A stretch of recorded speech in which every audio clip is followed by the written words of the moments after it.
დავიწყოთ. კიდევ ერთხელ მოგესალმებით.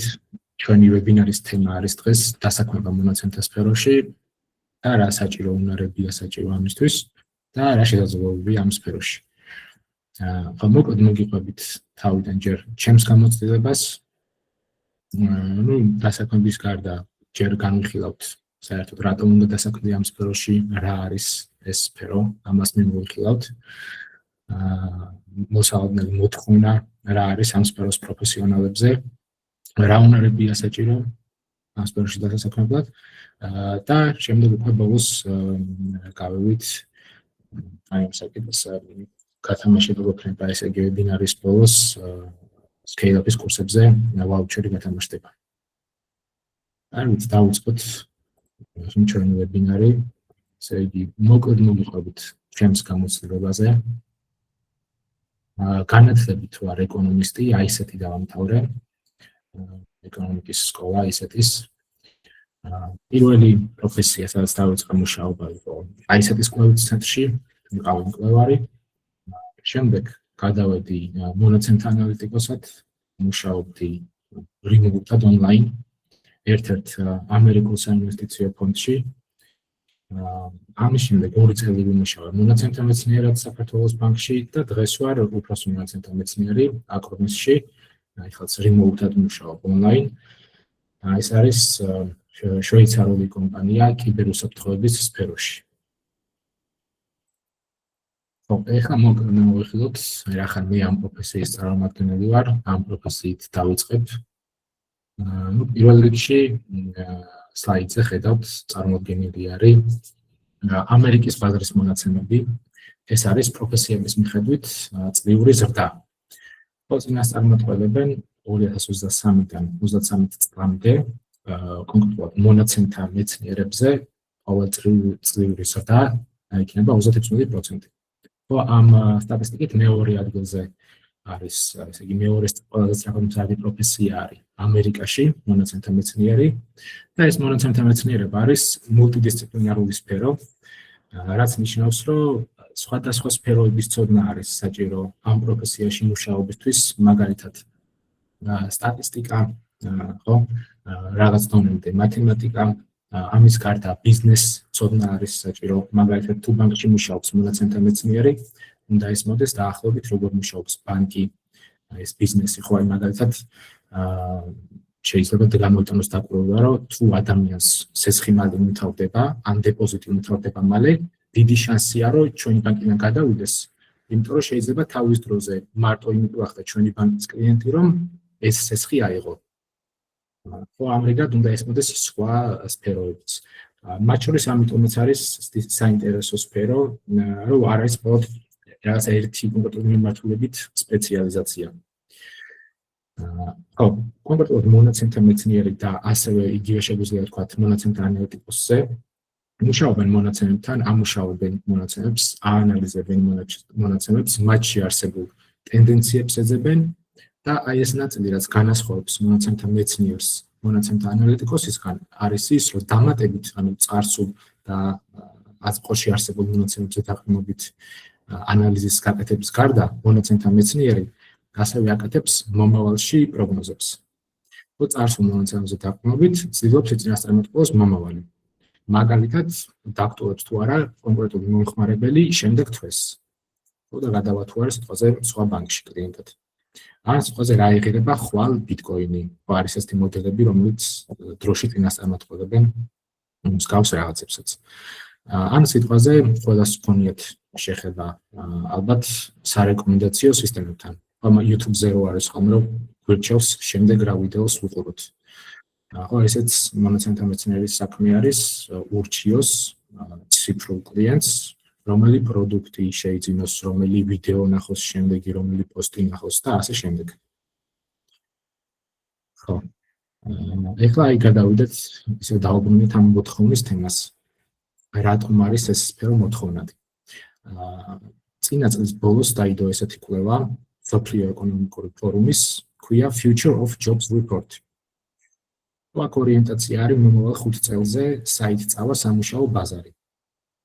ამ კვლევის ფარგლებში გამოიკითხეს დაახლოებით 1000 კომპანია 22 სხვადასხვა ქვეყნიდან და ძირითადად იყო დიდი კომპანიები. ეს კომპანიები, იმიტომ რომ ჯამში ამ კომპანიებში არის დასაქმებული 14 მილიონ ადამიანზე მეტი. ამიტომაც მნიშვნელოვანი არის ამ კვლევის შედეგები. აი იყო ესეთი კითხვა, რა არის ყველაზე მნიშვნელოვანი უნარი დამსაქმებელთათვის წელს. მოდი ძირითადად მენეჯერები, მფლობელები და ასე შემდეგ ესეთი ხალხი იყო გამოკითხული. პირველი უნარი, რაც დასახელდა, იყო ანალიტიკური აზროვნება. უმრავლესობამ თქვა, რომ პირველი არის ანალიტიკური აზროვნება. თუ არის სხვა უნარებიც, მაგალითად კრეატიული აზროვნება, ლიდერული თვისებებია და ასე შემდეგ, თუმცა წელს ეს უნარი არის პირველ ადგილას. კიდევ ერთი ესეთი კითხვა იყო, რომელი არის ყველაზე მზარდად მოთხოვნადი უნარი დამსაქმებელისთვის. ხო, ეს უკვე მომავალზე არის ორიენტაცია. ნუ აქ პირველ ადგილზე არის ხელოვნური ინტელექტი და დიდი მონაცემები, ანუ კანდიდატი, ესე იგი, რომელსაც აქვს საფუძველი და ცოდნა ამ სფეროების, არის მოთხოვნადი კანდიდატი დამსაქმებელისთვის მომავალ წლებში. აი დაახლოებით ეს ორი უნარი ერთად რო გავაერთიანოთ, თუ ანალიტიკური აზროვნება, ხელოვნური ინტელექტის საფუძვლების ცოდნა, დიდ მონაცემებთან მუშაობის უნარი. მოდივართ აი ამ სფეროს პროფესიებთან. ხო, ეს არის პროფესიები, როგორც AI ინჟინერი, მონაცემთა ინჟინერი, მონაცემთა მეცნიერი, ანალიტიკოსი. და კიდევ ერთი ნაწილი ამ კვლევის, ეს არის უკვე კონკრეტულად პროფესიებზე ორიენტირებული, რა პროფესიებზე ორიენტირდებიან ბიზნესები. ხო, რომელ პროფესიას თვლიან, რომ იქნება ბიზნეს ტრანსფორმაციაში წამყვანი. ამ აი ესე კატეგორიებად აქვს დაყოფილი. პირველი პროფესია იყო AI და მანქანური სწავლების სპეციალისტი. რეზერვდა იყო ამ პროფესიაზე 152% დაახლოებით. და მეორე ადგილზე იყო მონაცემთა ანალიტიკოსი და მონაცემთა მეცნიერი. ნუ იმის გათვალისწინებით, რომ ბევრი დღესდღეობითაც საკმაოდ ბევრი მონაცემთა ანალიტიკოსია, ეს 40% საკმაოდ ბევრს ნიშნავს. იმდენად ცოტა არის AI სფეროში ხალხი, ამიტომაც მაღალი რიცხვი აქვს, თუმცა ეგეც არ არის გასაკვირი ბოლომდროინდელი განვითარებების გათვალისწინებით. კითხვა არის ჩატში, ხო? ნინო.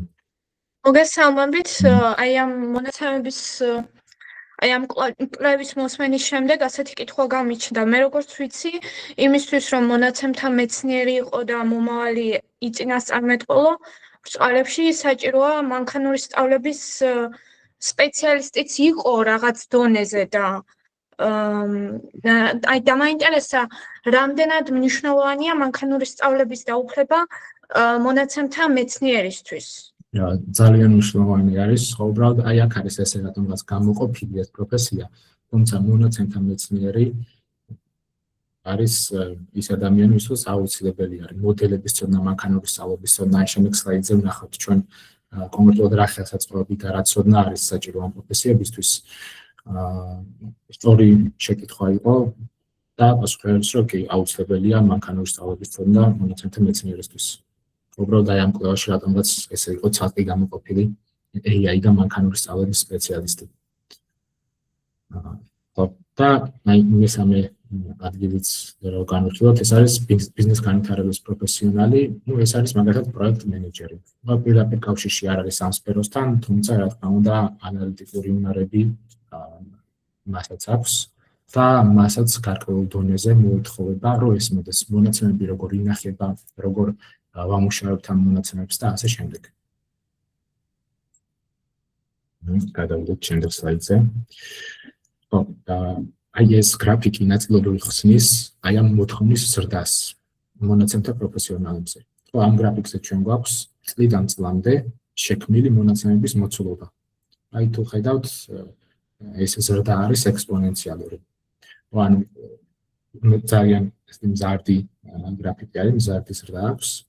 და ყოველ წელს უფრო მეტად იზრდება, ვიდრე წინა წელს გაიზარდა.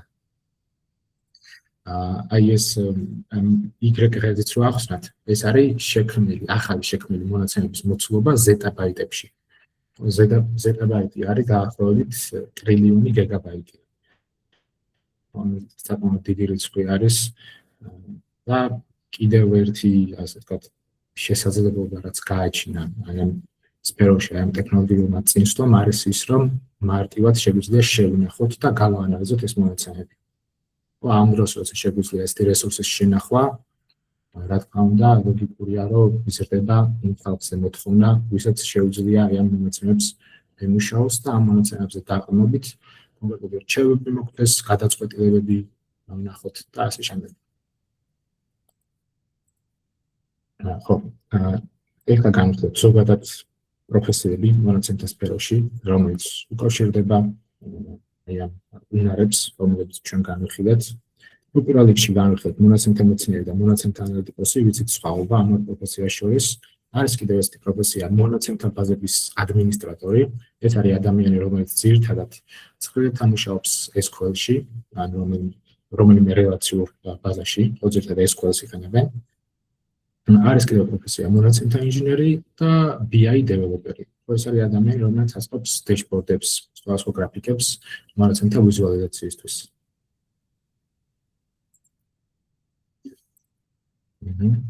ეხლა განვიხილოთ კონკრეტული პროექტები, აი რა პროექტებზე მუშაობენ ამ სფეროში. პირველი ცნობილი პროექტი ძალიან დავახსენეთ უკვე, არის YouTube-ის სარეკომენდაციო სისტემა. ეს სარეკომენდაციო მოდელი არის გამოყენებული ამის შესაქმნელად და მუშაობდა ამაზე მონაცემთა მეცნიერების გუნდი. აი ამ პროექტის დამსახურებით პერსონალიზირებულმა რეკომენდაციებმა საშუალოდ მომხმარებლის საშუალო ყურების დრო გაზარდა 50%-ით. და საშუალოდ აი უბრალოდ შემთხვევით დრო შევარჩიოთ სრად 3 ნახევარი ვიდეო, აქედან 2 ნახვა იმის დამსახურებაა, რომ აი ეს სარეკომენდაციო სისტემა დაინერგა. აქ ვიკითხავთ თქვენ ერთ კითხვას, აი თქვენი აზრით სარეკლამო შემოსავლების რა პროცენტი არის აი ამ მოდელის დამსახურება? Chat-ში შეგიძლიათ დაწეროთ თქვენი ვარიანტები. აი YouTube-ის შემოსავლის რეკლამებიდან შემოსავლის კონკრეტულად რა წლია აი ამ მოდელის დამსახურება. 20%, 50%, რაც 80% გააჩნია რა წარმოადგენთ ამ მოდელზე.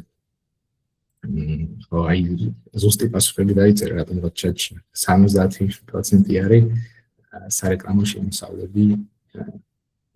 სარეკლამო შემოსავლების 70% არის აი ამ მოდელის დამსახურება. კიდევ ერთი кейსი განვიხილოთ.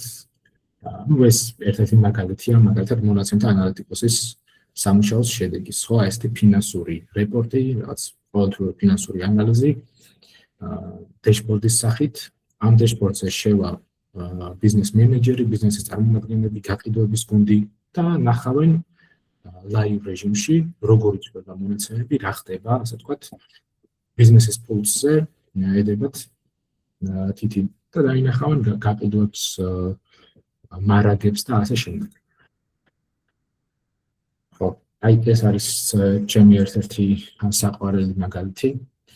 ეს არის ამანათების მიწოდების კომპანია, არის UPS, ესეთი ამერიკაში. და ესეთი პროექტი, სადაც უნდათ რაც ხარჯების ოპტიმიზაცია, ხო, მიწოდების მარშრუტების ოპტიმიზაცია. ეს არის უფრო მონაცემთა ანალიტიკური პროექტი.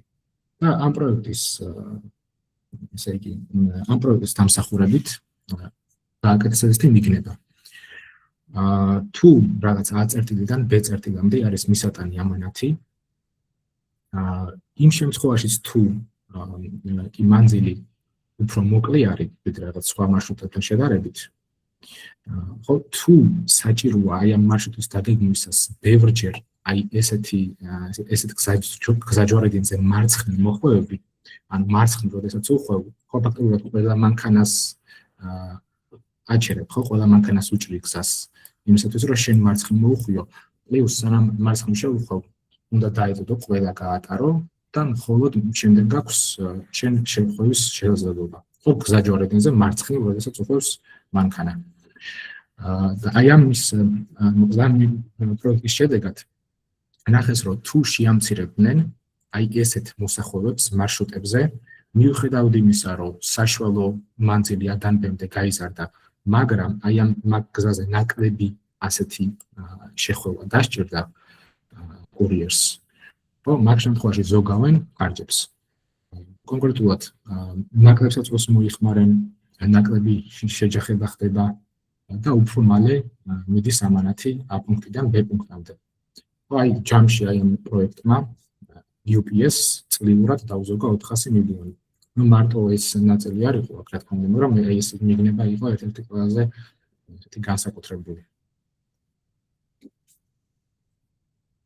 კიდევ ერთი მაგალითი, მაგალითად რაზე მონაცემთან მეცნიერები მუშაობენ, ეს არის თქვაზე როგორ წავაკითხოთ რაღაც ფურცელზე დაწერილი ტექსტი, ან სურათი, როგორ წავაკითხოთ კომპიუტერს, როგორ აღიქვას კომპიუტერმა ნახატზე სიტყვაზე ძაღლი ხატია თუ კატა. ესეთ საკითხებთანაც მუშაობენ მონაცემთა მეცნიერები. აი სხვა რამდენიმე მაგალითიც რო გავიაროთ, მაგალითად რა გეცოდინებათ, როგორც მონაცემთა მეცნიერს, როგორი საკითხების ამოხსნა. ყველაზე რომელი საბანკო ტრანზაქცია საეჭვო, საბანკო ტრანზაქციებიდან რომელი რესტორანია უკეთესი, იმ შემთხვევაში თუ სიტყვაზე ერთ რესტორანს 4.6 აქვს რეიტინგი 100 მომხმარებლისგან, მეორე რესტორანს აქვს 4.3 რეიტინგი 1000 მომხმარებლისგან. ანუ აქ არის კონკრეტული სტატისტიკური გზა, როგორც ჩვენ ასე ვთქვათ, სტატისტიკურად უნდა დავამტკიცოთ, რომელი არის უფრო მნიშვნელოვანი. ესეთი ამბებიც იციან მონაცემთა მეცნიერებმა. როგორ მუშაობს ChatGPT, მაგალითად, როგორ აანალიზებს ხელოვნური ინტელექტი კანდიდატების რეზუმეს, რომელი კლიენტი დატოვებს კომპანიას შემდეგ თუ ეს ესეთი მსგავს საკითხებზე მუშაობენ ამ პროფესიაში.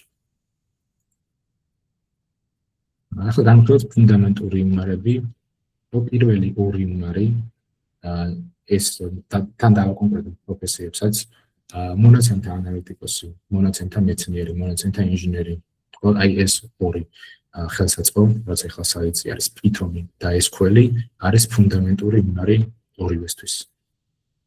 ამის გარდა არის სტატისტიკის ცოდნა საჭირო მონაცემთა ანალიტიკისთვის, Power BI-ის ცოდნა არის საჭირო მონაცემთა ანალიტიკოსისთვის, კონკრეტულად მონაცემთა მეცნიერის ეს ნაკლებად მოეთხოვება და მანქანური სწავლება, ეს უკვე მონაცემთა ანალიტიკოსს არ მოეთხოვება, ეს მოეთხოვება მონაცემთა მეცნიერს.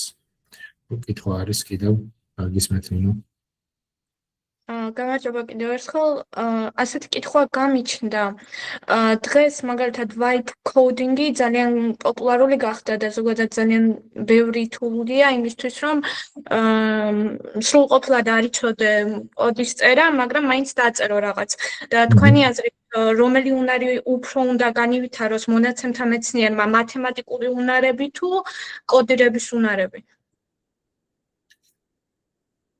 კარგი კითხვა არის. აი vibe coding-ს რაც შეეხება მონაცემთა მეცნიერებმა რო თქვას, რომ მე vibe coding-ით წერ კოდს, ოღონდ ისე რომ ზოგადად არ ვიცი იქ რა წერია და ვერ წავიკითხავ. აი თვალმისაღები არის. თუ იცის უკვე კოდის წერა, აი შემდეგ შეუძლია ეს გამოიყენოს. სხვა შემთხვევაში ცოტა სარისკო არის, იმიტომ რომ მუშაობ სენსიტიურ მონაცემებთან, მუშაობ ისეთ პლატფორმებთან, სადაც დიდი დატვირთვა არის და უნდა იცოდე ზუსტად რას აკეთებს, სანამ გაუშვებ შენს კოდს.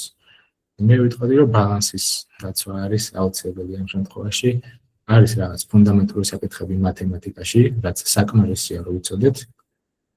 თუმცა იმის იქით აუცილებელია, რომ ეს ხელსაწყოები, რომლებთანაც ყოველდღიურად მუშაობთ, შეიძლება ან წარმოებულის ამოხსნა არ დაგჭირდეს არასდროს, როცა მონაცემთა მეცნიერად მუშაობ ფურცელზე.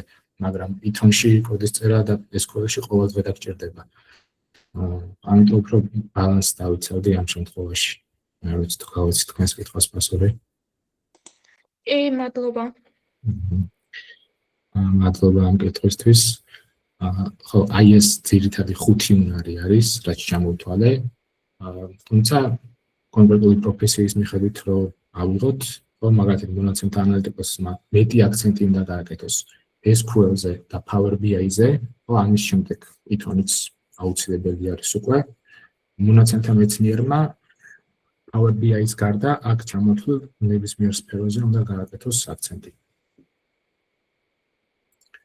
და აი ამ SQL-ს და Python-ს რაც შეეხება, მე მიყვარს ზოგადად ეს მონაცემებზე დაფუძნებით რაღაც დასკვნების გამოტანა, ამიტომაც ვარ ამ პროფესიაში და ვცდილობ ესე წარმოგიდგინოთ აი ეს მიგნებებიც ეს არის ესეთი პლატფორმა Kegli, ძირითადად მონაცემთა პროფესიაში ვინც არის ისინი მოღვაწეობენ ამ პლატფორმაზე, იდეას პასუხი შეჯიბრები, ჩემპიონატები და ასე შემდეგ.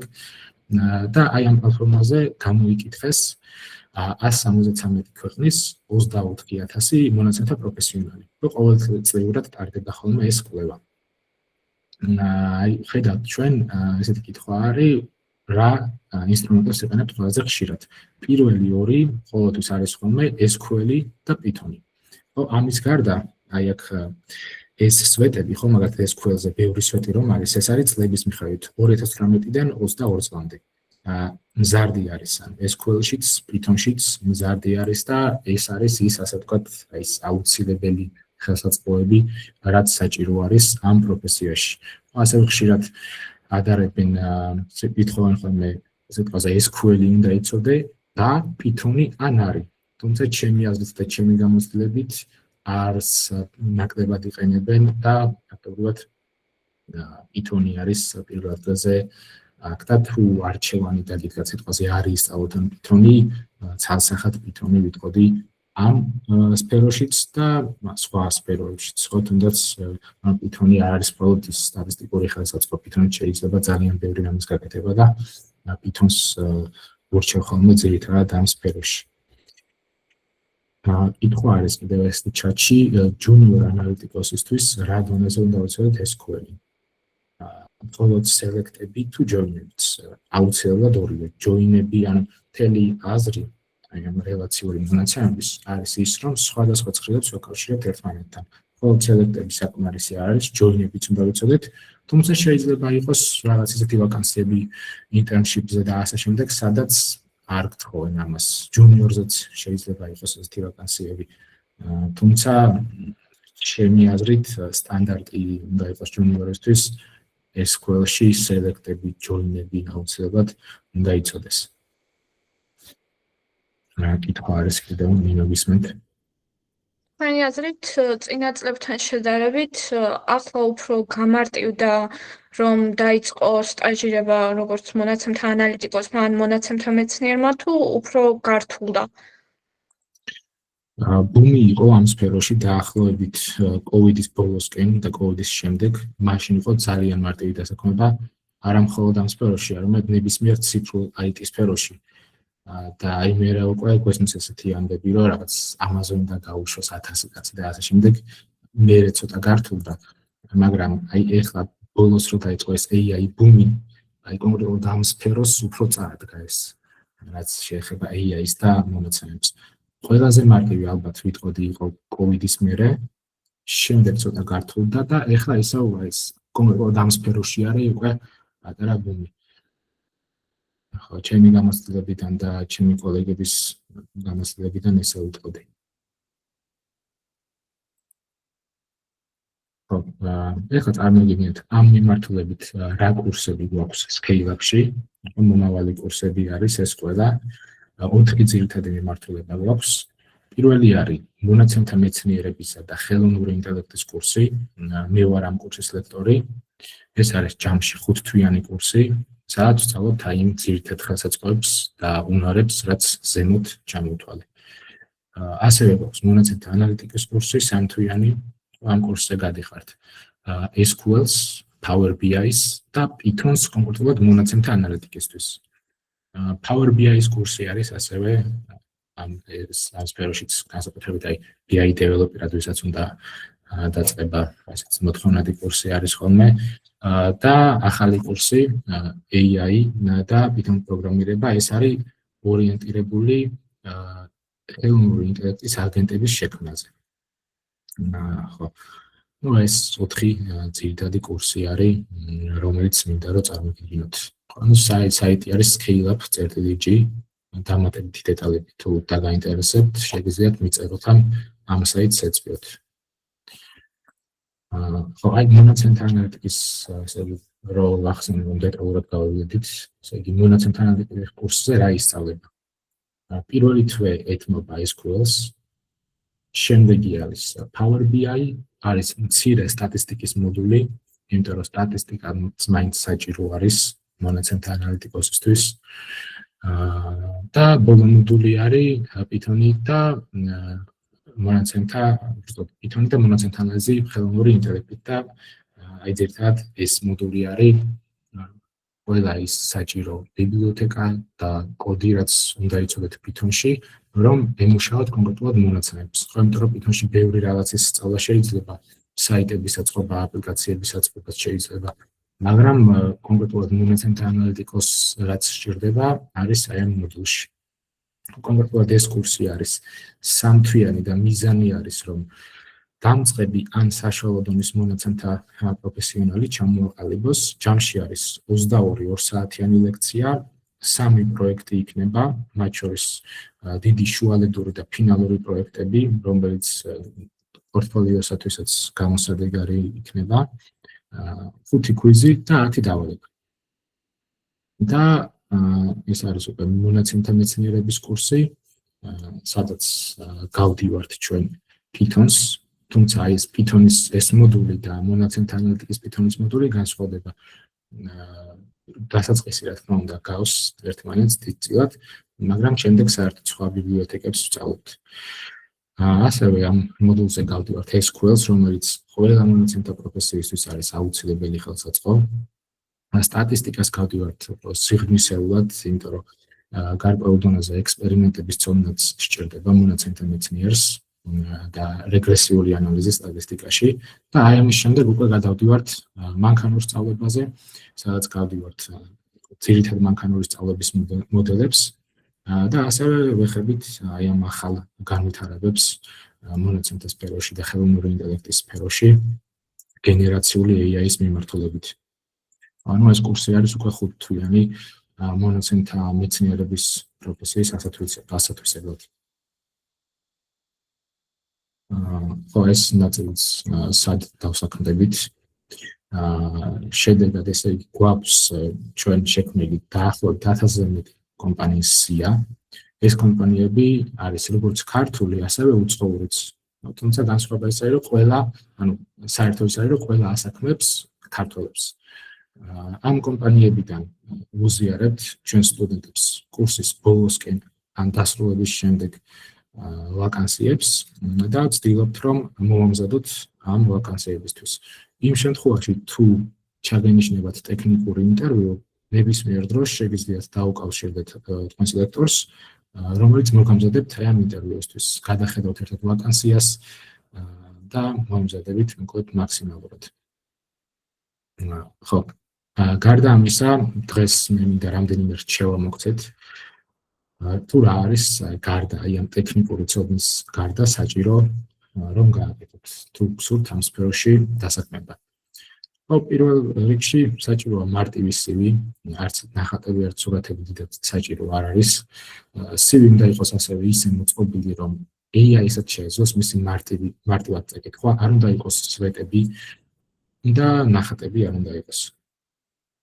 აი ეს არის ლინკი, სადაც მსგავსი CV შეგიძლიათ ჩაიწეროთ. ეცადეთ ყველაფერი დაწეროთ რაც შეიძლება მოკლედ, თუმცა ინფორმატიულად. ხო, მაგალითად აი პირველი სამსახური რო განვიხილოთ ამ ადამიანის. ხო, და რა არის ზოგადი მონახაზი. დაწერეთ რაზე მუშაობდით ამ პროფესიაზე, რა ხელსაწყოებს იყენებდით და რა შედეგი დადეს შესაბამისად. ხო, და ერთ-ერთი მაგალითი ამის ყველაზე შევქმნით სარეკომენდაციო სისტემა ონლაინ საიტის პროდუქტებზე, შედეგად წლიური გაყიდვები გაიზარდა 27%-ით. ხო, ეს შეიძლება იყოს ერთ-ერთი მაგალითი, როგორ ავსახავთ რეზუმეში ჩვენს შედეგებს. ხო, თუ გაქვთ სამუშაო გამოცდილება, პირველ რიგში აუცილებლად დაწერეთ სამუშაო გამოცდილება და მაქსიმალურად ჩაშალეთ ეს ნაწილი და შემდეგ უნდა მოდიოდეს დანარჩენი სექციები. ნუ ამ ყველაფერს შემდეგ გავდივართ კურსის ფარგლებშიც დეტალებს აი ამ თემებისა. კიდევ ერთი დიდი რეკომენდაცია ჩემგან, თუ არ გაქვთ LinkedIn-ი, აუცილებლად შექმნით და სრულყოფილად შეავსეთ. მე რომ ჩამოგითვალეთ, სადაც ვიყავი დასაქმებული, იქიდან ორი LinkedIn-ის დამსახურება არის და ძალიან დამეხმარა ამ მიმართულებით. შეიძლება არ საიდან მოგწეროთ HR-მა, ისე რომ არ ელოდეთ და ძალიან კარგი შესაძლებლობა იყოს და თქვენზე მორგებული. ამიტომ ეცადეთ მაქსიმალურად შეავსოთ LinkedIn-ის ყველა ნაწილი. ჩამოთვალოთ სერტიფიკატები, თქვენი უნარები, იმიტომ რომ აი ამ უნარების skills ნაწილი რო არის LinkedIn-ში, ამ უნარებით გაიგეთეთ ხოლმე LinkedIn-ი რეკომენდაციებსაც სამუშაო ვაკანსიების. ენები ეცადეთ დაიმატოთ ხალხი, მინიმუმ 500-ზე მეტი connection-ი. და ხო ზირთად ეს არის რასაც გერჩევდით. აი სერტიფიკატებზე ზოგადი სერტიფიკატები რაც არის ხოლმე მე ესეთი წარმოდგენა მქონდა რომ ნაკლებად უყურებს ხოლმე დამსაქმებელი ასეთ აი ზოგად სერტიფიკატს, მაგრამ ნუ ეგ აზრით შევიცვალე, იმიტომ რომ მაგალითად ერთ-ერთი მენეჯერი ვისთან ერთადაც მუშაობდი, მხოლოდ იმიტომ, აი ჯუნიორ დონეზე როცა არის კადრის შეფასება, მხოლოდ იმიტომ გადაწყვიტა რომ კონკრეტულად ერთი კადრი აეყვანა, რომ აი ბევრი კედლის სერტიფიკატები ქონდა ჩამოთვლილი მაგალითად და დავრილი ეს კურსები. შეიძლება ცოდნით თანაბარი ყოფილიყო ორივე კანდიდატი, მაგრამ მაინც მნიშვნელოვანია, ნუ არაფერი არ დაგოკლება ყოველ შემთხვევაში თუ ჩამოთვლით ამ კურსებსაც. ამ ნაწილს ზოგადად მიმოვიხილავ, იმიტომ რომ ლექციის შემდეგ ყველა დამსწრეს გავუზიარებ ამ სლაიდებს. აქ მაქვს უბრალოდ ლინკები სხვადასხვა ინტერვიუზე გავრცელებული შეკითხვების. ეს არის ძირითადად მონაცემთა მეცნიერების მიმართულებით და SQL-ის მიმართულებით. ხო, ჩემი გამოცდილებიდან, როდესაც ვიწყებდი გასაუბრებას, ან ჩემთან როდესაც იწყებდნენ გასაუბრებას როგორც კანდიდატთან, პირველი კითხვა მოდიოდა ხოლმე ყოველთვის SQL-ის თემაზე. ეს იქნება მონაცემთა ანალიტიკოსი და მონაცემთა მეცნიერი, SQL-ი არის აი ეს აუცილებელი ბაზა, საიდანაც აუცილებლად კითხავენ რაღაცას ინტერვიუზე. და დიდი ალბათობით მაგით დაიწყებენ. ხო, გავიგე მარტივად ამ სლაიდს მეც არაფერს აღარ განვიხილავ და ლექციის შემდეგ გაგიზიარებთ სლაიდებს. და კიდევ ერთი ეს ალბათ იქნება პირველი ნაბიჯი, რასაც გავაკეთებდი, თუ გაქვთ გამიზნული სფეროს შეცვლა, ან უკვე ხართ ამ სფეროში, მაგრამ გსურთ ტრანზიცია სხვა პროფესიისკენ. პირველ რიგში მოძებნეთ ვაკანსიები, ნახეთ აი ამ პროფესიაზე რა ვაკანსიები არსებობს, რა მოთხოვნებია ამ ვაკანსიებში ძირითადად. ხო, ეს არის ერთი მნიშვნელოვანი და ნუ ეს მაგალითი მაქვს სლაიდზე. ეს არის ადამიანი, რომელმაც შექმნა Fast API, ხო და გააზიარა ესეთი სამუშაო აღწერა, სადაც წერია, რომ 5-ზე მეტი წელი უნდა კონდეს გამოცდილება Fast API-ისა და Python-ში. ნუ Python-ი კი ბატონო გასაგებია, მაგრამ ამ დროს Fast API იყოს 3.5 წლის შექმნილი. ამიტომ ესეთი რაღაც ზედმეტი მოთხოვნები თუ იქნება ვაკანსიებზე ხოლმე, განსაკუთრებით ჯუნიორ დონეზე არ შეგეშინდეთ, მაინც გაგზავნეთ, რომ პირველი არის აუცილებელი მცდელობა, რომ რაც შეიძლება მეტ ვაკანსიაზე გაგზავნოთ.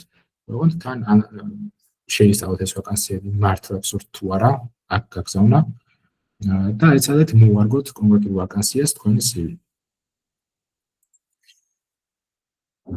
კარგი, სულ ეს არის და ეხლა გავუვლით თქვენს კითხვებს. აქვე გეტყვით, რომ პირველი ლინკი არის quiz-ი და chat-ში ჩავაგდებთ ამ ლინკს.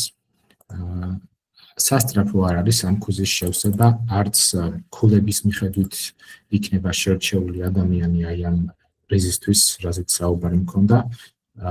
უბრალოდ საკმარისია, რომ ეს quiz-ი შეავსოთ. მიზანი ამ quiz-ის არის ის, რომ ზოგადად გაეცნოთ ამ სფეროს და მივხვდეთ მოგწონთ თუ არა. და ვინც დაწერს ამ quiz-ს ხვალ დღის ბოლომდე, მათთვის მანდ უკვე შემდეგ უბრალოდ რენდომად შეირჩევა ადამიანი, ვინც მიიღებს აი ამ პრიზს. ხო, აქ ამ ქულებზე არ არის აქცენტი და არც სასწრაფოდ დაწერაზე არ არის აქცენტი. ხო და მეორე QR კოდი მაქვს, საიტიდანაც შეგიძლიათ ნახოთ და ჩანიშნოთ პირადი კონსულტაცია ნებისმიერ ლექტორთან ნებისმიერი კურსის.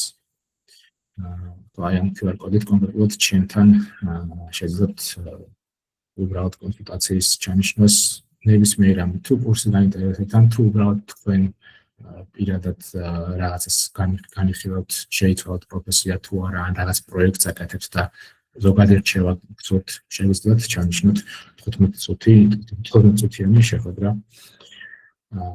ახლა გავული კითხვებს.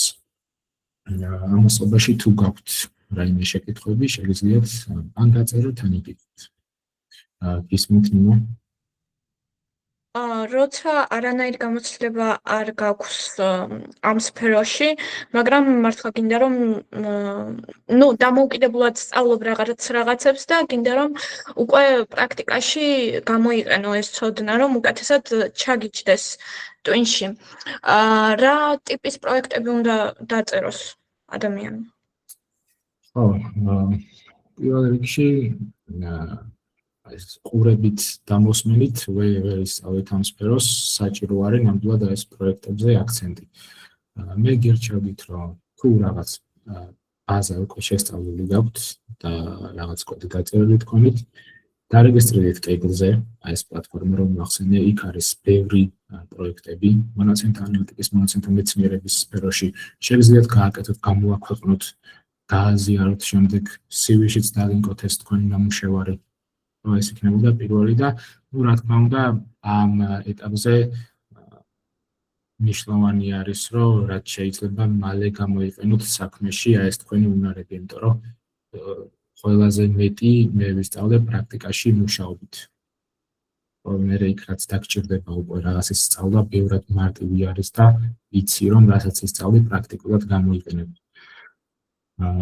თუნდაც გაგზავნეთ არის data annotator ესეთი პროფესია, ხო იქ რაღაც მონაცემების შეყვანა და ასე შემდეგ, აი ეს მინიმალური გამოცდილება რომ დაიწეროთ CV-ში, უფრო მარტივად მოხდებით, შემდეგ უშუალოდ სიტყვაზე junior data scientist-ზე ან junior მონაცემთა ანალიტიკოსზე. ხო ეს პლატფორმას გირჩევთ, მოკლედ Kaggle.com ქვია ამ საიტს. ხო, პირველი კითხვა junior მონაცემთა ანალიტიკოსისთვის Python-ი აუცილებელია თუ არა? აი ეს პირდაპირ გავზეთ ამ კითხვის პასუხი აუცილებელი არ არის, იმიტომ რომ რაც აუცილებელი არის იწოდეს SQL-ი და Power BI, მაგრამ აი დაახლოებით რომ გავაანალიზოთ რაც მე რაც მინახავს junior მონაცემთა ანალიტიკოსზე, ყოველთვის ან Python-ი არის ან ასე ვთქვათ პლუსი ეწერება უბრალოდ ამაზე კანდიდატს ან აუცილებელი. არის უკვე დღეს იმისკენ მიდის ეს პროფესია, რომ Python-ის ცოდნაც უმრავლეს ვაკანსიებში არის აუცილებელი. თუმცა არის რაღაც ნაწილი ვაკანსიები, სადაც უბრალოდ SQL-ი და Power BI და Excel-ი არის მოთხოვნადი. მეორე კითხვა junior პოზიციაზე რა განასხვავებს კანდიდატებს ერთმანეთისგან? ყველაზე მეტად და დამწყებების ყველაზე ხშირი შეცდომა რა არის ხოლმე? კარგი კითხვა არის. ესე იგი, ყველაზე მეტად განასხვავებს ალბათ ერთი მხრივ. აი რაიმე პროექტი თუ გაუკეთებია, თუნდაც უნივერსიტეტში, თუნდაც ცალკე თავისთვის აი ამ სფეროში, თუ აქვთ თუ კონკრეტულად ამ სფეროში არ აქვთ გამოცდილება, სხვა სფეროში სადაც უმუშავიათ, ხომ არ არის ეს მომიჯნავე სფერო, ან მონაცემთა პროფესიის, ესეც ძალიან მნიშვნელოვანია. და კიდევ დავამატებდი ალბათ აი რომ აქვთ სურვილი ამ სფეროში დასაქმების, აი ბოლო დროს რა გაუკეთებიათ. რომ შეიძლება იყოს ეგ ზოგისთვის რაღაც LinkedIn-ზე პოსტავდეს რაღაც აპდეიტებს, აზიარებდეს რაღაც საინტერესო პოსტებს, ან წერდეს ბლოგებს ამ თემაზე. ეს თემებიც შეიძლება მარტივად განასხვავდეს ერთ juniors მეორესგან. ამის გარდა კიდევ რაც განასხვავებს არის ის, რომ მონდომება და სითამამე ამ ბევრ ვაკანსიაზე აგზავნის წერს HR-ებს ეუბნება, რომ აი ამ მიმართულებით თქვენ კი middle დონეზე გიდევთ ვაკანსია, მაგრამ თუ შეიძლება რომ მე როგორც junior-ი ამიყვანოთ და რაღაც პერიოდი მქონდეს იმისთვის, რომ განვითარდე. ეს ვიცი, გიზიარებთ ამ ჩემს პროექტებს. ანუ ამას დაარქმევენ მონდომერებს. და მეორე ნაწილი იყო ყველაზე ხშირი შეცდომა რა არის. ბევრი სხვადასხვა ხშირი შეცდომა არის.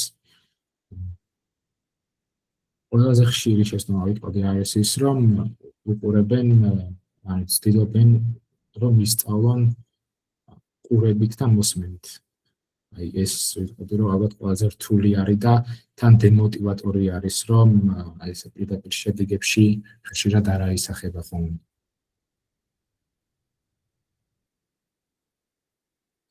კიდევ ერთი კითხვა არის, თუ მინდა განათლების მიმართულებით ვიმუშაო, რა ტიპის მონაცემებთან და ამ მონაცემებთან მომიწევს მუშაობა. მაგალითად, პროფესიულ განათლებაში როგორ შეიძლება გამოვიყენო კურსის ფარგლებში მიღებული ცოდნა. კონკრეტულად ვერ ვიჭერ ახლა რა მიმართულებით არის ეს კითხვა. სიტყვაზე თუ ხართ, არ ვიცი, მაგალითად, ლაბორატორიაში თუ მუშაობთ, ან თუ პროფესორი ხართ, რომელიც კვლევებს აკეთებს, რომ ამ მიმართულებით მონაცემებთან სამუშაოდ აუცილებელი იქნება სტატისტიკა, პითონი გამოგადგებად, სხვადასხვა ექსპერიმენტების ჩასატარებლად. ხო, აი, უფრო კონკრეტულად რო ვთქვათ, კონკრეტულად რაზე გინდათ მუშაობა, ზუსტად შევეცდები, რომ გავცე პასუხი ამ კითხვას. საიტის ლინკს დავწერე ხავე. ეს არის საიტი scaleup.g. მადლობა. ოპრის რაც შეეხება, ანუ ამ ქვის რომ დაწერთ, რომელიღაცა ერთ-ერთს ავირჩევთ იმისთვის, რომ მე არა პროგრამა აირჩევს. და გადაეცემა მას 300 ლარიანი ვაუჩერი scaleup-ის ნებისმიერ კურსზე. კიდევ ერთხელ ჩავაგდებ საიტის ლინკს. მადლობა დიდი ყველას. რაიმე კითხვა თუ გექნებათ დამატებით, შეგიძლიათ ნებისმიერ დროს მოიწეროთ. რაც LinkedIn-ზე გავამატეთ, როგორც მაწერია ახლა აქ სახელი. ისე ვარ LinkedIn-ზეც, შეგიძლიათ მანდაც მომწეროთ. მადლობა ყველას, მადლობა კითხვებისთვის, იმედია საინტერესო იყო. და კარგად, წარმატებები.